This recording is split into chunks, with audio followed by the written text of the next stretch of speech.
안녕하십니까. 대한치과의사협회 회장 박태근입니다. 먼저 어려운 개원 환경 속에서도 협회 정상화를 위해서 협회에 힘을 실어주시고 응원해 주신 3만 치과의사 회원들께 진심으로 감사드린다는 말씀을 꼭 드리고 싶습니다. 제가 협회장으로 취임해 분주한 3주간의 시간을 보냈습니다. 치과계 최우선 해결 과제인 노조협약서 문제, 임시대의원 총회, 비급여 진료비용 공개 등 현안에 대해서 말씀드리기 위해 오늘 기자간담회를 마련하게 되었습니다. 취임 후 3주 동안 보건복지부, 국회, 국민권익위원회 그리고 협회 임원들을 연이어 만나면서 현안 해결을 위해 힘차게 달려왔습니다. 지금처럼 앞으로도 치과의사 회원들께 협회를 믿고 끝까지 응원과 지지를 보내주시기를 부탁드립니다. 먼저 보궐선거까지 치르게 된 단초가 된 노조협약서 관련 문제에 대해서 말씀드리겠습니다. 협약서 체결된 그 협약서는 완전 파기되었다는 것을 말씀드립니다. 그리고 내년 내년 정기대의원 총회 때까지 새로운 협약서를 서로 협의해서 만들어 나가는 그런 과정을 거치게 될 것입니다. 이 자리를 빌어서 제가 아무런 담보 없이 제 그 열정만을 담보해서 노조 측에 대승적 결단을 요청했는데 저를 믿어주시고 힘을 실어주신 노조 여러분들께 이 자리를 빌어서 깊이 감사하다는 말씀을 드립니다. 앞으로 우리 취업과 노조는 서로 도와가며 상생의 길을 모색해서 역대 최강의 어떤 협회가 될 수 있도록 힘을 합쳐서 나아간다는 말씀을 드리고자 합니다. 파기한다는 협약서 가겠습니다.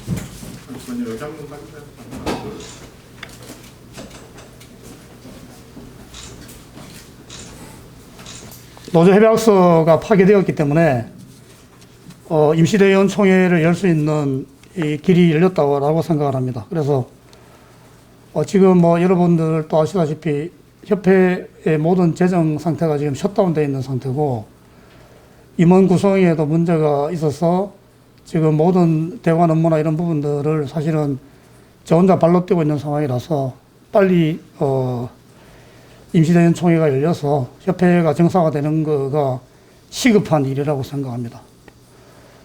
노조에서 우리 협회에 이렇게 큰 힘을 실어 주었습니다. 이제는 우리 회원들과 대의원들과 지부장님들이 응답할 차례라고 생각을 합니다. 협회 정상화에 있어서 한시가 급한 상황입니다. 회원 여러분들 그리고 대의원 여러분들 그리고 지부장 여러분들의 대승적인 그런 결단과 협조를 간곡하게 부탁드립니다. 대의원 총회는 협회 정관 26조의 대의원수 3분의 1 이상의 요구에 의하여 의장이 소집할 수 있다라는 조항이 있습니다. 이 조항을 근거로 대의원 총회를 개최하고자 하고요. 부의안건에 대해서 잠깐 말씀드리면 지난번에 부결된 2021년 회계연도 사업계획 및 예산안 승인의 건과 31대 집행부 임원에 대한 불신임의 건 그리고 32대 집행부 임원 선출의 건 세 가지를 상정하려고 합니다. 그리고 아직 대의원 총회 기간 동안에 많은 좀 시간이 좀 아직 있기 때문에 31대 임원들에 대한 사퇴서를 안 낸 임원들에 대한 설득 작업을 끝까지 해서 가능하다 하면 이 안은 상정안으로 제가 사인을 받아야 되는 상황이라서 적시는 되어 있지만 총회 당일날까지 여건이 허락한다면 불신임의 건은 가능하면 상정하지 않고 우리 회원 여러분들께 우리 치과의 리더들이 단합하는 그런 모습을 보일 수 있도록 제가 최선을 다해 볼 생각입니다. 임시대의원 총회 일정을 간단하게 말씀드리면 이번 돌아오는 14일 토요일 날 지부장 협의회를 거쳐서 임시대의원 총회에 대한 여러 가지 사안들을 지부장님들과 충분히 소통하는 시간을 가질 예정이고요. 다음 주 토요일 21일 날 대면 총회를 예상하고 있습니다. 지금 코로나 방역 상태가 위중한 상태라서 그러나 지금 우리 대의원들이 거의 대부분 다 2차 접종이 끝난 상황이고 방역 수칙을 지키면 대면 총회 가능하다라고 하는 그 보건소의 그 허락이 있어서 세종대 관계톨에서 열 계획을 하고 있습니다. 그 다음으로 비급여 진료비 공개에 대해서 말씀드리도록 하겠습니다. 제가 선거 과정에서 이 부분에 대해서 거부하자라는 공약을 내세웠는데 협회에 힘을 실어주기 위해서 우리 끝까지 버텨주신 회원 여러분들께 깊이 감사드린다는 말씀을 드립니다. 여러분들께서 큰 힘을 실어주셨기 때문에 복지부 장관님과의 면담도 가능했고 또 여러 국회의원님들과의 면담 이런 일정들이 가능했다라고 저는 생각을 합니다. 그러나 지금 제가 복지부 국회의원 면담하면서 느끼는 바가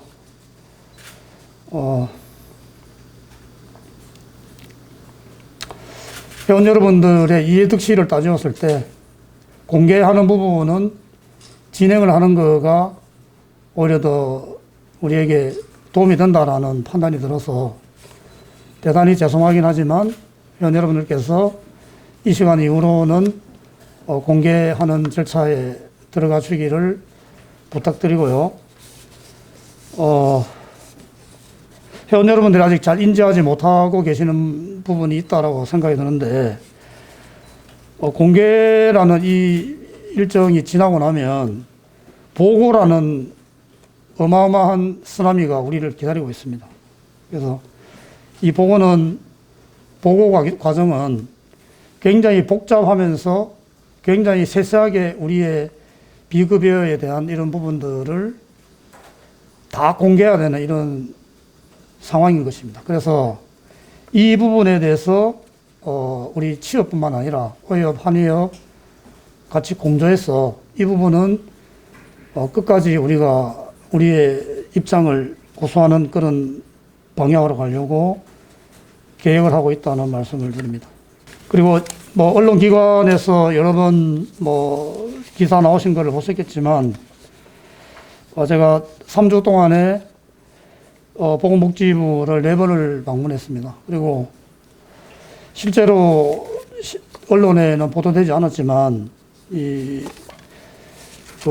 비급여 공개에 대해서 담당하는 주무부서가 의료보장심의관입니다. 그래서 이 심의관 김현준 심의관님을 제가 4번 방문하면서 3번을 만나서 여러 가지 그 공개 일정에 대한 연기나 또 과태료 처분에 대한 유예 이런 부분에 대해서 여러 차례 요청을 했습니다만 그런 부분들이 권한받기라는 말씀을 들어서 부득이 공개는 하자는 말씀을 드리는 것이고요. 다만 그 의료보장심의관님으로부터 약속을 하나 받은 거는 보고 과정에서 우리 치과의사협회의 단독 협상단을 인정해 주겠다. 그래서 단독 협상단을 꾸려오면 의협, 한의협과 묻어가지 않고 우리의 실질적인 치과의사협회에 고충을 들어주시겠다라는 약속을 받아냈습니다. 물론 이 약속이 얼마나 우리한테 유리한지는 아직 제가 가지 않아서 모릅니다만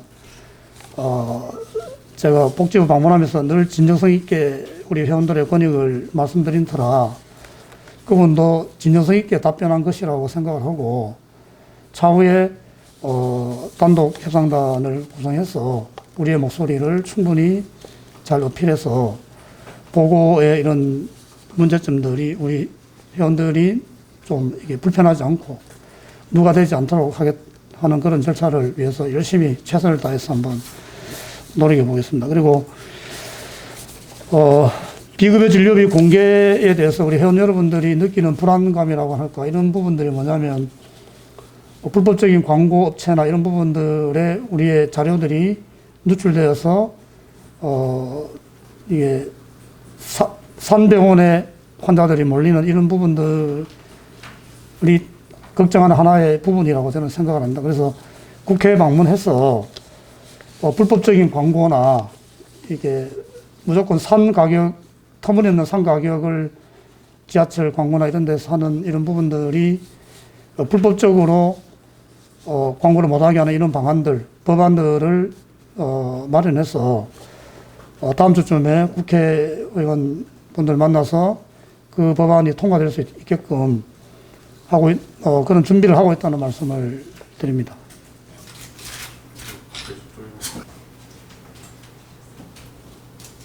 네, 맞습니다.